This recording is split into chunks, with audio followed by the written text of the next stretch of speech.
students, how are you all? I hope all of you are fine. Today we are doing the first chapter of your English book, that is Poisonous Indian Snakes. आप लोगों ने सांपों के बारे में सुना है ना? आज हम सांपों के बारे में पढ़ेंगे कि इंडिया में कितने तरह के सांप होते हैं। इंडिया में बहुत सारे सांप होते हैं, लेकिन जहरीले और खतरनाक कितने होते हैं और वो कौन से होते हैं, तो हम पॉइजनस इंडियन स्नेक्स के बारे में पढ़ेंगे। The most dangerous animals in the Indian subcontinent by a margin of 100 to 1 are not lions, tigers or wolves, but poisonous snakes. India में हम लोगों को लगता है कि सबसे खतरनाक जानवर शेर, चीता और ये सब होता है, लेकिन रियल में ऐसा नहीं होता। रियल में इससे भी डेंजरस सांप होते हैं। Attacks occur far more frequently than most people suspect. Over 2 lakh humans are bitten by venomous snakes in India each year. 2 lakh से भी ज़्यादा लोगों को सांप द्वारा काटा जाता है हर साल इंडिया में। According to an estimate of the WHO World Health Organization, every year around 15,000 people die of snake bite. WHO जो ऑर्गेनाइजेशन होता है उसके अकॉर्डिंग वो मानता है ये चीज़ कि हर साल दुनिया में और ज़्यादा से ज़्यादा इंडिया में 15,000 लोगों की मौत सिर्फ सांपों के काटने की वजह से हो जाता है। Now we will study in detail about the 4 most important snakes in Indian continent. India में सबसे ज़्यादा जो 4 तरह के जहरीले और खतरनाक सांप होते हैं उसके बारे में हमारे बुक में दिया गया है, हम वो पढ़ेंगे। The first kind of snake is Russell's viper. Of the death-dealing quarter, the Russell's viper is found from the paddy fields and river valleys of North India to the densely forested hills of Tamil Nadu, Kerala and Karnataka in the south. Tan or brownish, thick-bodied and reaching a length of 1 meter. It has long, movable fangs that inject a large amount of venom, making it even more dangerous from the Indian cobras. इन सांपों को हिंदी में कोरी वाला सांप या फिर दबैया सांप के नाम से जाना जाता है। ये लोग बहुत गुस्सैल होते हैं और जब इनको गुस्सा आता है तो ये बहुत तेज फुफकारते हैं जो हमें 5 मीटर की दूरी तक सुनाई देता है। ये बहुत ज़्यादा खतरनाक होता है और ये बिजली की तेज गति से हमला करता है। The second type of snake is saw-scaled viper. The saw-scaled viper, whose venom is more poisonous than that of the Russell's viper, is found most commonly in the rocky regions of Maharashtra, Rajasthan, Uttar Pradesh and Punjab. Smallest of India's 4 most poisonous snakes, its average length is only 50 centimeters. It is difficult to notice because its color is a brown or a brownish color. इसको हिंदी में अपई सांप बोलते हैं। ये दिखने में बहुत छोटा होता है, सिर्फ 50 सेंटीमीटर का होता है, लेकिन ये जितना छोटा होता है इसका जहर उतना ही ज़्यादा खतरनाक होता है। ये जो 4 हमारे देश में जो 4 जहरीले सांप पाया जाता है उन चारों में सबसे ज़्यादा जहरीला होता है, लेकिन सबसे छोटा होता है।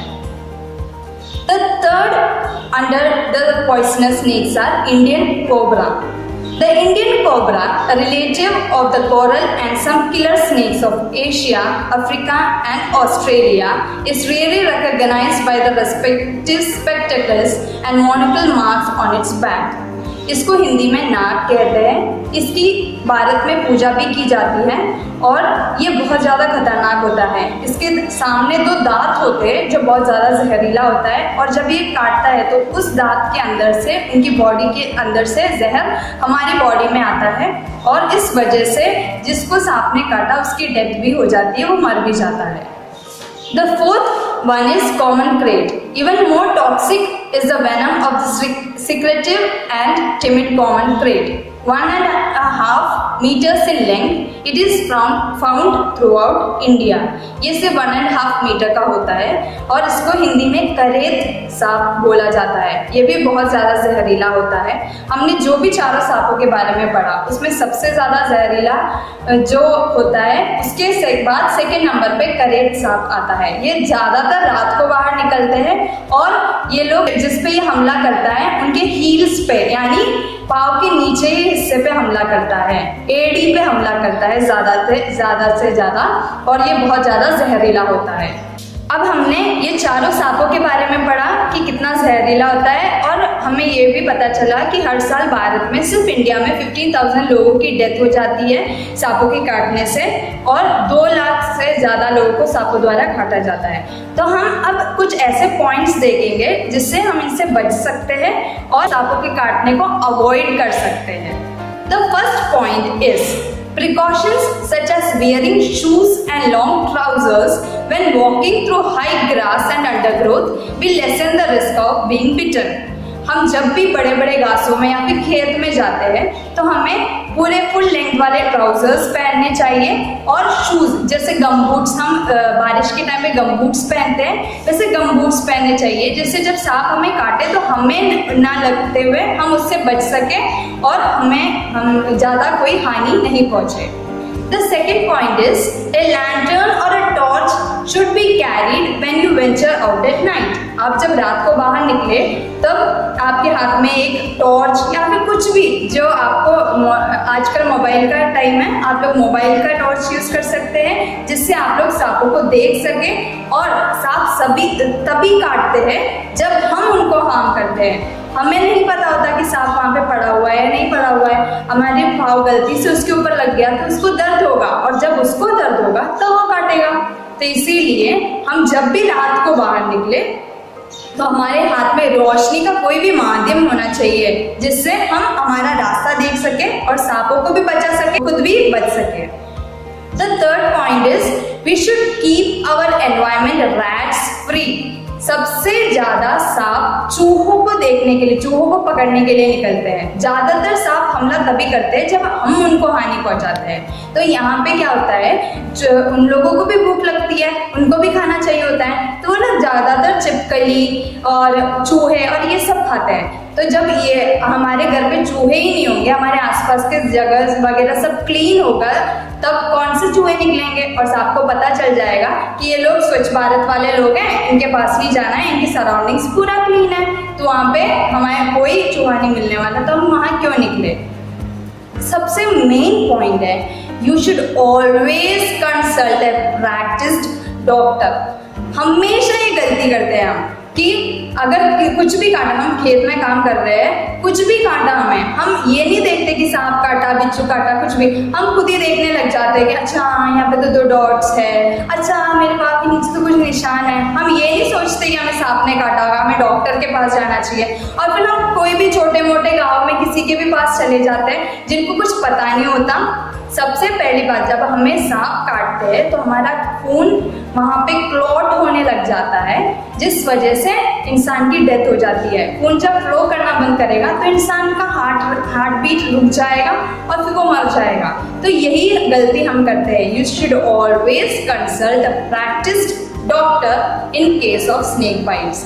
और सेकेंड चीज़ जो है, दूसरा जो चीज़ है वो ये है कि आप हमेशा अपनी सराउंडिंग्स क्लीन रखें, साफ रखें। ज़्यादातर मानसून सीजन में सांप निकलता है, बारिश के मौसम में सांप निकलता है, तो आप इस चीज़ का ध्यान रखें। ज़्यादातर जब बारिश होती है तब हमारे साथ बिजली और लाइट वगैरह की बहुत दिक्कत होती है, तो आप लोग को तब अपने आसपास का जगह अगर क्लीन रखोगे और अगर आप बाहर निकलते हो तो आप एक रोशनी के साथ निकलोगे तो आप लोगों को खुद अपने आप को बचा भी सकते हो और आप देख भी सकते हो हर जगह पे कि कोई सांप या फिर कोई भी जहरीला कीड़ा हो या नहीं हो। अगर आपको खेत में काम करते टाइम या फिर ऐसे कोई आप बाहर निकल रहे हो और आपको किसी सांप ने काट लिया है, चाहे वो जहरीला हो या चाहे वो जहरीला नहीं हो, आप एक रस्सी या फिर एक कपड़ा बहुत ही टाइटली उस एरिया के ऊपर बांध सकते हैं, जिससे उसमें अगर जहर हो सांप में तो आपकी बॉडी में फैलने से रुकेगा और दूसरा चीज़ ये है कि आप जब तक डॉक्टर के पास पहुंचोगे तब तक आप बचे रहोगे। आपको सिर्फ अगर आपको कोई सांप काटता है या फिर कोई भी जहरीला कीड़ा काटता है तो आपको सिर्फ उस एरिया के ऊपर एक रस्सी या फिर एक कपड़ा बहुत टाइटली बांधना है और फिर उसके बाद डॉक्टर के पास, तुरंत डॉक्टर के पास। ये नहीं कि 2 दिन इंतजार कर लेता हूँ, मेरा ये काम कर लेता हूँ, पता चले काम में आपका काम खत्म हो गया। हमें ऐसे कुछ भी नहीं चाहिए। आप रिस्क मत लीजिए। अगर आपको स्नेक काटता है तो आप तुरंत डॉक्टर से संपर्क करें। और हम ये सब करके अपने साथ टॉर्च लेके और अपने प्रॉपर ट्राउजर्स और गमबूट्स वगैरह पहन के अपने आप को सांप से बचा सकते हैं। Thank you students. I hope all of you have understood the chapter. Chapter 1 है ये आपके इंग्लिश के बुक का। इसको अच्छे से रीड करें, इसको अच्छे से समझने की कोशिश करें। And have a nice day.